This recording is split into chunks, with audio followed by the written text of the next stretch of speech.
Ok, eu tenho que vos mostrar isto porque é a coisa mais fofinha que eu já vi. Está aqui sentado, deitado ao meu lado. O Glitch nem é muito comum deitar-se ao meu lado. Ele normalmente está noutro sítio qualquer. E depois aqui está a tábua de passar a ferro com o computador e umas coisas que eu usei num vídeo que gravei antes. Pronto. Ok, vá, agora tenho que pôr isto novamente onde estava. Olá, então, eu sou a Ana e hoje vou falar sobre o livro Palavra do Senhor, um romance de Ana Bárbara Pedrosa. Este é o livro, é uma edição da Bárbara... É uma edição da Bertrand Editora e é uma primeira edição, de maio de 2021. Aqui na badana tem uma fotografia da escritora e eu vou ler a nota biográfica que está aqui, muito, muito pequenina. Ana Bárbara Pedrosa nasceu em 1990. Viveu e estudou em Portugal, no Brasil e nos Estados Unidos. Em 2019, publicou o romance Lisboa, Chão Sagrado, da Bertrand. É doutorada em Ciências Humanas, mestre em Estudos Portugueses, pós-graduada em Linguística e em Economia e Políticas Públicas e licenciada em Línguas Aplicadas. Trabalha como linguista a tempo inteiro, como freelancer faz crítica literária, revisão, tradução e edição. Nos tempos livres dedica-se à literatura, viaja, estuda norueguês e pratica jiu-jitsu e kickboxing. Pronto, achei engraçado aqui o pormenor do desporto que esta escritora pratica. Então, este livro é uma espécie de autobiografia de Deus. Pronto, deste Deus que a escritora criou. Ela diz aqui, ou ele, esta personagem, diz aqui na página 140, escrever isto também me ajuda a arrumar. Por um lado, abre os poços da memória entreabertos. Por outro, encerra-os para sempre. E depois diz aqui outras coisas também, obviamente, portanto, isso já no final do livro. Portanto, isto funciona como uma espécie de autobiografia. Está dividido em duas partes, o livro. A primeira parte é o Antiquíssimo Testamento e a segunda parte é o Novíssimo Testamento.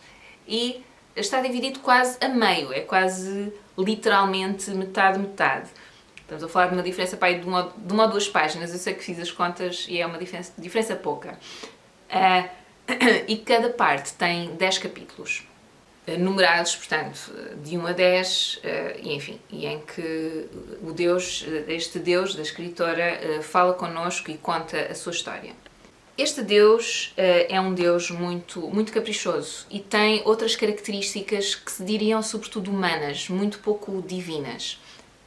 A meio do livro, portanto, no Antiquíssimo Testamento, ela foca-se sobretudo em Abraão e naquele episódio em que ele vai, ou em que Deus lhe pede para ele sacrificar Isaac, o seu filho, e depois impede-o de o fazer. Portanto, diz, não é preciso. Pronto, o episódio não é assim, obviamente, mas é isso que acontece. Portanto, é um Deus que é impiedoso. Ele revela-se depois piedoso, mas é numa situação criada por ele. E claro que eu que acredito em Deus e que sei uma outra coisinha, não sei muito, ok? Estou a fazer por isso, mas não sei muito. Porque, infelizmente, eu não me lembro de estudarmos a fundo, e eu andei na catequese e estive num grupo de jovens, mas não me lembro de ter estudado a fundo a Bíblia, em nenhuma altura. É um bocadinho estranho. Mas enfim. E então, neste momento estou a fazer por isso. Estou num curso, aliás, aproveito para dizer, da Brutéria, e estou a gostar muito. É sobretudo focado no Antigo Testamento e não vai ser em todos os livros do Antigo Testamento. Mas está a ser muito, muito interessante. São só 4 sessões. Acho que neste momento podem pagar para terem as gravações dos encontros, o que eu acho que é espetacular. Pagar são 15€. Portanto, não acho nada mal, acho uma ótima oportunidade, apesar de não ser em direto e de não poderem colocar as questões, acho que já têm acesso a informação valiosa. É sobre o que é que na Bíblia é verdadeiro, historicamente comprovado, e o que não é. Enfim, é super, super interessante, e é com um académico que é padre também jesuíta, que está neste momento a estudar nos Estados Unidos. Pronto. Enfim, desculpem, isto agora foi um à parte. A propósito, de que é que isto veio? Do episódio de Abraão e de Isaac. Portanto, este Deus já... Quando eu comecei a ler, isto para mim não foi muito fácil, porque isto de certa forma é uma heresia, não é? Ela colocar-se no lugar de Deus e escrever como se fosse Deus. Este Deus é sempre uma sensação desagradável. Portanto, ele é caprichoso, ele é impiedoso. Eu tenho que admitir que o Antigo Testamento é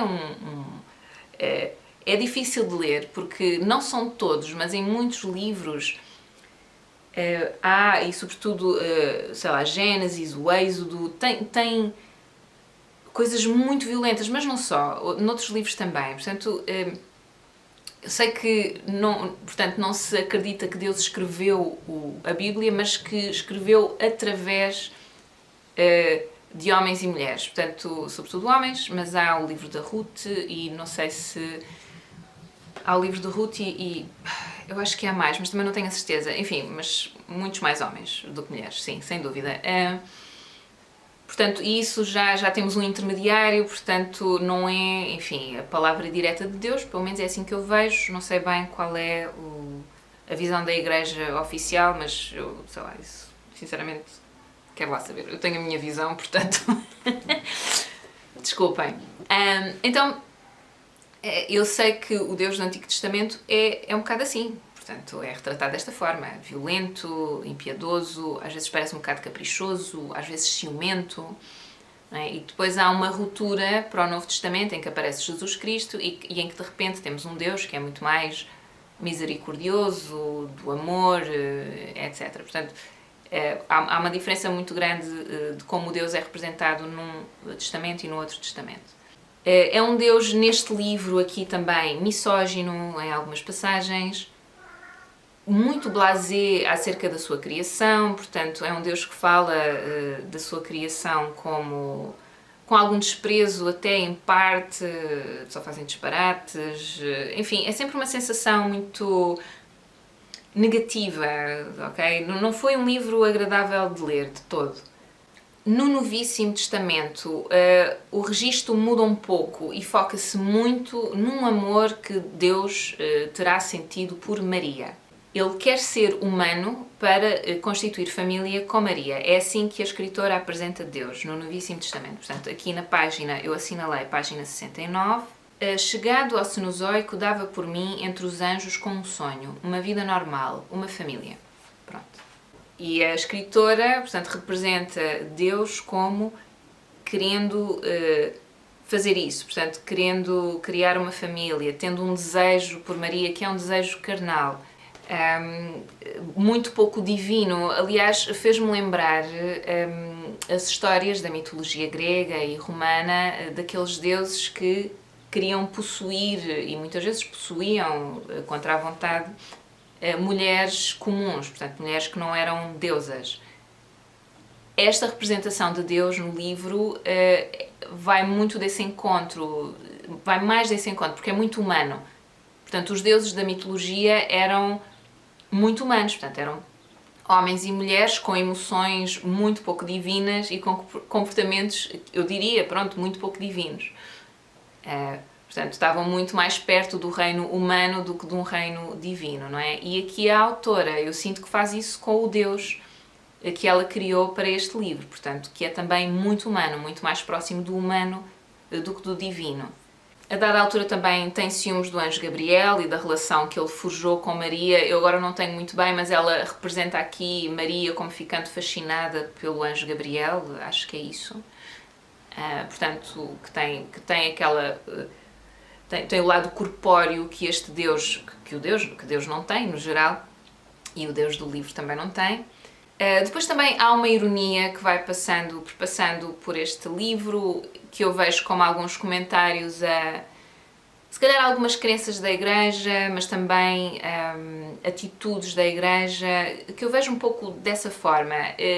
Uma dessas ironias é a questão do Jesus, que ela fala de Jesus loiro. Jesus era loiro e olhos azuis e não sei o quê, e eu não pude evitar rir-me porque, é claro que o Jesus não era loiro, tipo, ele vivia no Médio Oriente, tipo, esquece. Era muito mais para o escuro do que para o claro, mas há uma representação de Jesus, infelizmente, porque, enfim, tem a ver com esta visão ocidental do que é a perfeição, que é loira, de olhos azuis e não sei o quê, e que se for quanto mais escuro, menos qualidade tem, ou mais qualidade perde, infelizmente, eu acho que é assim. E então as representações de Jesus Cristo em pintura, em escultura, ao longo dos tempos, eu acho que agora não, agora já se começa a fugir disso, porque já sabemos que é um bocado ridículo. Mas durante muito tempo ele era representado como sendo loiro de olhos azuis. Pá, não faz sentido. Muito branquinho. Não faz sentido nenhum. Mesmo Maria. Tipo, não, esqueçam, não. Mas pronto, então eu senti essa ironia aqui. Neste livro, portanto, este Deus da escritora fala muitas vezes também de Jesus como sendo uma história de amor unilateral de Deus por Maria. Portanto, ela não sabe que isso está a acontecer, portanto é um amor solitário e unilateral. Depois também há muita ironia em relação aos milagres que Jesus perpetrou. Eu assinalei aqui, página 93, aonde? Ok, deram a volta à Galileia dizendo que curavam as doenças. Os enfermos sentiam a melhoria da esperança, mas quando voltavam as costas, a sarna e a cegueira batiam-lhes outra vez. Ainda assim, a fama de Jesus chegou à Síria, portanto, ironiza aqui a questão dos milagres, portanto, que não aconteceram e que... Enfim, este Deus da escritora, portanto, ironiza e é sempre um tom assim, estão a perceber? O que para quem acredita, que é o meu caso, tornou a leitura deste livro um bocado difícil, em muitas partes. Depois assinalei aqui, página 95... Porquê? Já não sei. Não pus aqui nenhum apontamento. Deixem cá ver. Portanto, na página 95, segundo parágrafo. E Jesus encarou o papel de filho. Imbuiu-se do poder que lhe dei, usou o verbo, curou a cegueira alheia. Incapaz de resolver a vida material, dizia apenas: bem-aventurados os mendigos. Durante algum tempo, os mendigos achavam que noutra vida, mas não naquela, encontrariam salvação eterna e recompensa. Os outros viam a realidade à frente e não lhes invejavam a sorte. O futuro haveria de vir, a salvação talvez não, e pela vida eterna ninguém podia pôr as mãos no fogo. Portanto, novamente, esse tom muito irónico, de descrença, de um bocadinho blasé, um bocadinho... Blasé se calhar não é a palavra certa para isto.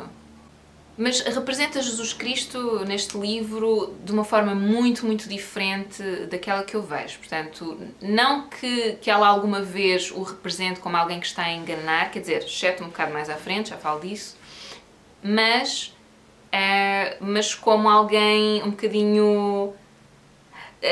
Assim, a imagem que me veio à cabeça é daqueles profetas que vivem aliados. Aquelas pessoas que vivem aliadas da realidade do mundo e que debitam umas coisas que naquela altura caem bem e as pessoas até aderem porque lhes dá algum consolo, mas que não traz, na verdade, conforto nem solução para as suas situações. Portanto, é assim que eu vejo que ela representa aqui Jesus Cristo. Depois, na página 97, ridiculariza os milagres, e isto costumo um bocado a ler. Como é que ela diz a dada altura? Eu não assinalei a página. Não. Bolas. Ah não, pois porque ela não fala... Ok, não vou ler, não vale a pena, porque continua a ridicularizar a questão dos milagres também. Depois na página 113, isto no fundo são tudo coisas que me deixaram desconfortável, é o que eu estou a assinalar. Depois na linha... Não, desculpem, na página 115, não, 113, quando este Deus do livro diz que dá um abscesso a José, no último parágrafo do género... De José cheguei a ter pena ao vê-lo sem ela, portanto sem Maria e sem o filho, a morrer sozinho 2 anos depois, pouco nutrido e esquecido, com o abscesso que lhe dei para o libertar daquela vida triste. Achei isto horrível, achei isto tão cruel. Mas pronto, porque este Deus do livro é um Deus que umas vezes age e que outras vezes se põe numa posição só de observação. Portanto, que não interfere. Deixar a coisa desenrolar, mas umas vezes interfere, outras vezes não interfere, portanto vai fazendo este jogo. Depois na página 115, ela diz aqui a dada altura: dali surgiu a montanha, portanto Jesus Cristo, e coxos, cegos, deformados, mudos e muitos outros iam ter com ele para se curarem, uma fila de exemplos mal concluídos numa espécie de afronta ao Criador. Jesus punha-lhes a mão, olhava-os como quem cura, e então dava-lhes ópio. A multidão ficava em êxtase, até os mudos falavam, os cegos riam e viam, os deformados seguiam os correitos a rebolar dunas abaixo. Portanto, a escritora aqui sugere que Jesus Cristo drogava os seguidores dele. Com ópio. Pronto, é uma possibilidade. Epá, este custou-me bastante ler isto. Enfim, avançando. Depois, na página 137, assinalei como um Deus que está irritado e que olha com desdém a sua criação. Portanto, isto já estamos mesmo a chegar ao fim. Agora olho para tudo o que fiz como um panorama aberto e a religião já começa a irritar-me. Vê-los enfileirados, a rezar a tempo e horas, sendo ímpios nas horas vagas, provoca-me asco. As lenga-lengas são salvo-conduto para a salvação. A rotina é um carimbo de sensatez, caminho e bondade. Daí o meu proveito é nulo. Portanto, aquele lado do desdém. Enfim, porque eu vejo isto como uma visão da autora, presumo que seja isto, presumo que seja isso, como é que ela vê a fé. E neste caso a fé na religião católica, é isso que eu vejo. Não sei se é isso, mas acho que é. Pronto. E neste caso eu senti em algumas partes que eu percebo e que também sinto algumas coisas, por exemplo, esta questão de pessoas que estão certinhas naquele dia, àquela hora, a rezar muito abnegadamente, mas que depois, se for preciso, nas horas vagas, são as piores pessoas ao cimo da terra, que discriminam, que tratam mal, etc. Portanto, nós sabemos que essas pessoas existem, não é? Portanto, não são todas, mas existem. E então eu vejo isso também e muitos problemas que existem na religião organizada, portanto, nas instituições que se criam e que são criadas por homens, não é? Mais homens do que mulheres. Enfim, mas que se calhar, e provavelmente, tendo homens e mulheres, seria um bocado a mesma coisa, porque nós somos falíveis, mas enfim, que são instituições que depois têm outros problemas, não é? Eu já falei sobre isso aqui algumas vezes, e eu acho que a Igreja Católica é um desses casos. Não é perfeita. Então, eu acho que será isso, isto foi o SMIC, a passar por aqui, eu acho que será isso, portanto, será uma visão que ela tem da Igreja e de Deus, e de Jesus Cristo. E depois assinalei, não sei porquê, porque não pus aqui nenhum apontamento, a página 138, o terceiro parágrafo. Ser Deus só para inspirar medo bastou-me, mas cedo me cansou. Tudo o que é extraordinário vulgariza-se, e o meu poder ficou vulgar. Sei que o tenho, ninguém o nega, meia dúzia de ateus não me afrontam, e até acho graça a que possam julgar que tudo existe por acaso. O pior foi mesmo ver que o meu nascimento no coração dos homens tinha algo de perverso. Achavam que brilhavam de Deus e levar-me aos outros significou chaciná-los. Em meu nome, os humanos criaram a desumanidade, justificaram o ódio, sacralizaram as guerras, e eu fiquei ao serviço de um plano que me devastava a criação. O meu exército esqueceu-se de que muçulmanos, judeus, budistas e ímpios eram também parte de mim. Os meus filhos cortaram goelas aos meus filhos, e eu, sem me intrometer, canonizei os crimes, domesticado e instrumentalizado. Portanto, eu concordo com muitas das coisas que estão ditas neste parágrafo. Concordo ou também vejo um bocado sob este ponto de vista. Portanto, a instrumentalização de Deus para justificar crimes que são claramente de ódio, que viram as pessoas... Desculpem, o SMIC a tentar roubar a esponja de maquilhagem que estava aqui em cima. Portanto, um Deus que é instrumentalizado, que é usado para virar as pessoas umas contra as outras, sem dúvida, e eu já falei sobre isso aqui no canal algumas vezes, que não percebo como é que isso é possível e que ainda hoje se usa o nome de Deus para excluir pessoas da Igreja, seja porque são homossexuais, seja porque não têm filhos, porque não são casados, porque, sei lá, pessoas que têm curiosidade, mas lá está, são budistas ou são muçulmanos ou não sei o quê, então, como já têm uma crença diferente, mas isso já é uma questão um pouco diferente, já estou aqui a confundir um pouco. Ok, então mas vamos avançar, porque eu já me estou aqui a perder um pouco. Eu achei, e acho falar sobre este livro difícil, porque mexe com coisas que são do foro de uma crença que é muito pessoal, de uma coisa que é muito íntima, e que eu senti muitas vezes que estava a ser desrespeitada. Então eu às vezes acho que estou a confundir o que é um romance do que é um ponto de vista, mas, por outro lado, a escritora, ao escolher falar como se ela fosse Deus, e ao escolher falar desta forma de símbolos da Igreja Católica, também acho que cria esta confusão. Quer dizer, acho que não sei se era esse o objetivo, mas cria um pouco esta confusão. E ao mesmo tempo que eu sinto que ela está a ridicularizar a religião, e neste caso a religião católica, ao mesmo tempo parece reafirmar a existência de Deus, portanto, ao escrever um livro como ele existindo, não é? Isto é um romance, é uma ficção, mas em que Deus existe. Portanto, criar uma ficção com estes arquétipos e com indo buscar episódios de uma Bíblia que existe há mais de 2000 anos, acho que é assim um exercício, de certa forma eu sinto um pouco desonesto, confesso, não gostei muito. Mas isto está muito preso também com a minha própria crença. Eu senti a minha crença atacada muitas vezes neste livro, é isso, não achei uma leitura agradável. E depois no fim o livro acaba com aqui estou. Portanto, em que Deus lá está, vai reafirmando a sua existência. Portanto, ela, ridiculariza muito este Deus e este Jesus Cristo, pelo menos foi assim que eu li, mas depois vai sempre reafirmando a sua existência. Para mim, a sensação ao longo do livro foi sempre muito desagradável, mesmo algo que podia ser tão bonito como, sim, um amor que Deus se calhar poderá... Isto é um ponto de vista, não é? Sentido por Maria é transformado em algo que tem muito mais a ver com o amor que é de um sentimento de posse, que está mais ligado com um sentimento de posse, uma coisa carnal, portanto muito pouco divino, não é? E depois também há uma altura em que ele parece suavizar um pouco, que é quando Jesus morre, portanto parece este Deus do livro, não é? Parece arrepender-se de o ter sujeitado àquilo, mas... Eu diria que na maior parte do livro é um Deus, lá está, é isso, caprichoso, com sentimentos humanos dos piores, portanto, ou seja, a humanidade tem muitas mais emoções, não é? E nós somos capazes de muitas mais interações do que só coisas negativas, e este Deus parece que é tudo negativo. Parece que é tudo dentro do reino das emoções negativas. É isso, mesmo o amor é uma coisa... mais suja, e mesmo esta tristeza por Jesus não parece completamente sincera, portanto está muito ligada à pena que ele sente por não poder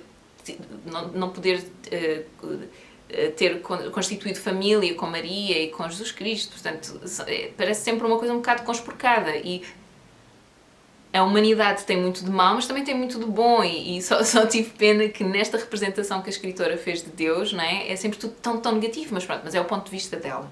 Assim, eu achei um livro impressionante, porque desafia a visão que eu tenho de Deus e a visão que eu tenho de Jesus Cristo. Apesar de eu saber que é um romance em muitas partes, eu esquecia-me disso. Portanto, sentia que estava a atacar essa minha visão que eu tenho de Deus e de Jesus. Eu acho importante ler estas coisas que são diferentes e lá está, e que fazem esse desafio. Eu acho que isso é importante e é positivo, mas não é agradável, portanto é isso. Eu não gostei de ler o livro, ou seja, é isso, eu não gostei de ler o livro, não foi agradável. E eu, a dada altura, até trouxe, era um livro que eu estava a ler sobretudo à noite, mas trouxe para acabar de ler durante o dia, porque já não me apetecia ler mais. Mas queria acabar, já agora queria acabar. E depois tem aquela questão de, em muitas partes, eu ter sentido que ela falta ao respeito à religião, percebem? Eu sei que há temas que são muito difíceis de tratar, porque parece que seja o que for que tu digas, vais ser sempre atacada e não sei o quê. E pronto, eu acho que este é um desses temas, ok? Mas eu até me considero uma pessoa, se calhar não sou tanto quanto eu gostaria, mas eu até me considero uma pessoa bastante tolerante nesse aspecto.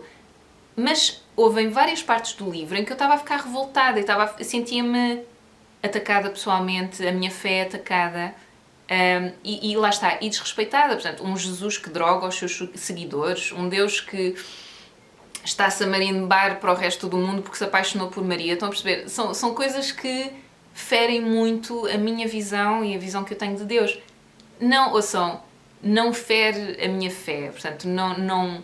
Eu acho que a minha fé teria de ser muito fraca para ficar irremediavelmente abalada por um livro, estão a perceber? Portanto, abalou um bocadinho, mas, quer dizer, eu depois lembrava-me, isto é uma escritora, isto é uma rapariga, uma mulher que escreveu este livro, é um ponto de vista, é um romance, e pronto, fere, sim, eu sinto isso, que falta ao respeito em muitas partes, mas é uma visão, e eu sou apologista de que não devem existir temas proibidos. Eu sou apologista disso, porque acho que se tu começas a proibir depois vais arranjando critérios para proibir outro tipo e por aí afora até não ser permitido escrever nada. Portanto, eu não me importo que este livro exista e acho que deve existir. Acho que deve existir. existe. Pronto, ponto final, parágrafo. Eu sou crescidinha, sou adulta, portanto consigo ler e consigo tirar as minhas próprias conclusões e é disso que eu sou apologista. Não sou nada apologista de se proibirem temas e etc. Mas que me custou ler, custou. Portanto, é assim, o que é que eu vos posso dizer disto? Já estão preparados, portanto, se tiverem curiosidade em ler, eu tinha muita curiosidade, portanto, quando eu li, eu já sabia a premissa, eu já sabia que isto era Deus a escrever o livro. Supostamente, portanto, era Deus a dirigir-se a escrever uma espécie de biografia ou de autobiografia. E fiquei muito curiosa, portanto, eu sabia que era isso, escrito por uma escritora que eu não sei se acredita, se não acredita. Fiquei a pensar, depois de ler isto, que não acredita e que acha a religião uma coisa assim um bocado ridícula. Foi com essa sensação que eu fiquei. Portanto, tive curiosidade. Se voltar a surgir uma coisa deste tipo, eu vou ter curiosidade em ler outra vez, mas tenho que vos dizer que foi muito desagradável ler este livro. Pronto, é isso, assim, basicamente o que eu retiro é: leiam e vejam o que é que sentem vocês também. Pronto, e o livro, é bom que o livro nos faça sentir coisas, não é? Eu acho que isso é uma coisa positiva e houve uma parte de mim que até achou, pá, isto é fixe, porque é uma obra de arte, pronto, com a qual eu estou a interagir e com a qual eu estou a sentir coisas. Portanto, acho que isso é positivo. Mas não foram coisas agradáveis. E não faz mal porque a vida também é cheia de coisas desagradáveis, portanto, qual é o mal? Então, é isso, eu achei interessante. Aconselho que leiam e que tirem as vossas conclusões. Se já leram, se lerem entretanto, também digam-me qual é o vosso ponto de vista. Eu teria muita curiosidade em saber o ponto de vista de outras pessoas que acreditam em Deus, como eu, e de pessoas, já que são cristãs, e de outras pessoas que não acreditam. Por acaso teria alguma curiosidade, mas pronto. Vou ficar por aqui agora, que este vídeo já vai longo. Espero que tenham gostado e até à próxima. Tchau, tchau!